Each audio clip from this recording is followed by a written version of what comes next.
सूत्रों के हवाले से खबर यह है कि स्पीकर ओम बिरला राहुल गांधी के बयान पर बड़ा फैसला ले सकते हैं। राहुल गांधी के असली हिंदू वाला बयान देने के बाद गृह मंत्री अमित शाह और संसदीय कार्य मंत्री किरेन रिजिजू स्पीकर से मिले।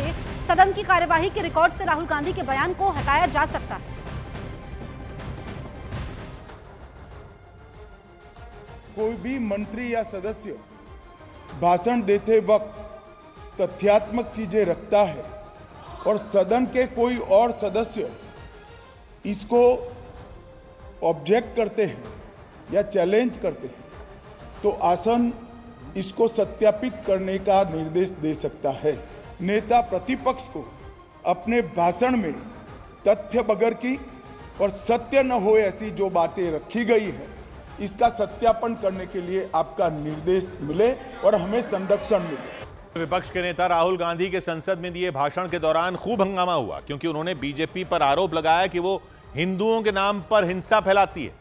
राहुल गांधी राष्ट्रपति द्रौपदी मुर्मू के अभिभाषण पर चर्चा का हिस्सा बने। इस दौरान उन्होंने अपनी बात की शुरुआत संविधान की कॉपी दिखाकर की, लेकिन उनके भाषण के दौरान सदन में खूब हंगामा हुआ। इसकी शुरुआत तब हुई जब राहुल गांधी ने सदन में शिव की तस्वीर दिखाई। इसके बाद सत्ता पक्ष की ओर से इसका विरोध हुआ।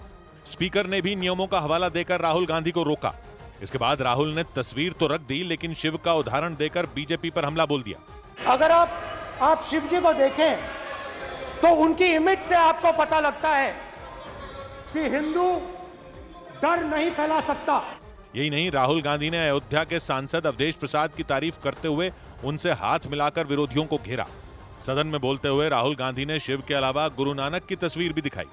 अपने भाषण की शुरुआत तो उन्होंने संविधान की कॉपी दिखाकर की। जैसे ही उन्होंने सदन में शिव की तस्वीर दिखाई, हंगामा शुरू हो गया और सत्ता पक्ष और विपक्ष के सांसदों के बीच बहस शुरू हो गई। हंगामे के बीच अमित शाह खड़े हुए और उन्होंने राहुल गांधी से माफी की मांग की क्योंकि राहुल गांधी ने अपने भाषण में आरोप लगाया कि बीजेपी ने हिंदुओं के नाम पर नफरत और हिंसा फैलाई। जो लोग अपने आप को हिंदू कहते हैं वो 24 घंटा हिंसा हिंसा हिंसा, नफरत नफरत नफरत। राहुल ने जैसे ये बयान दिया, प्रधानमंत्री खड़े हुए और उन्होंने राहुल के बयान का विरोध किया। पूरे हिंदू समाज को हिंसक कहना ये गंभीर विषय है। प्रधानमंत्री के अलावा बीजेपी के दूसरे सांसद भी राहुल गांधी पर भड़के और राहुल गांधी के बयान पर सियासी घमासान छिड़ गया। उत्तर प्रदेश के वाराणसी में राहुल गांधी के विरोध में लोगों ने उनका पुतला जलाया और उनसे माफी मांगने की अपील की।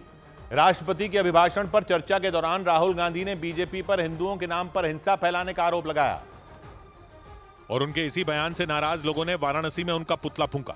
नरेंद्र मोदी विचार मंच नाम के संगठन से जुड़े लोगों ने राहुल गांधी के खिलाफ प्रदर्शन किया।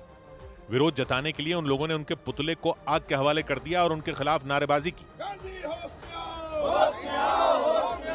नरेंद्र मोदी विचार मंच से जुड़े कार्यकर्ताओं ने राहुल गांधी पर हिंदू समुदाय के लोगों की भावनाएं आहत करने का आरोप लगाया और उनसे माफी की मांग की। हिंदू को हिंसक और असत्य बोला गया है राहुल गांधी द्वारा सदन में, यह अशोभनीय कार्य है और इसके लिए उन्हें माफी मांगनी चाहिए।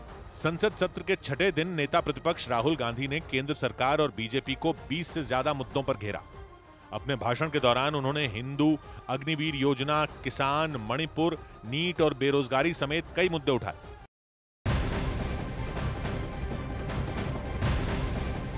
पीएम नरेंद्र मोदी आज शाम 5 बजे राष्ट्रपति के अभिभाषण से धन्यवाद संबंधित प्रस्ताव पर चर्चा का जवाब देंगे। लोकसभा में 16 घंटे की चर्चा सोमवार सुबह शुरू हुई जो रात जारी रही।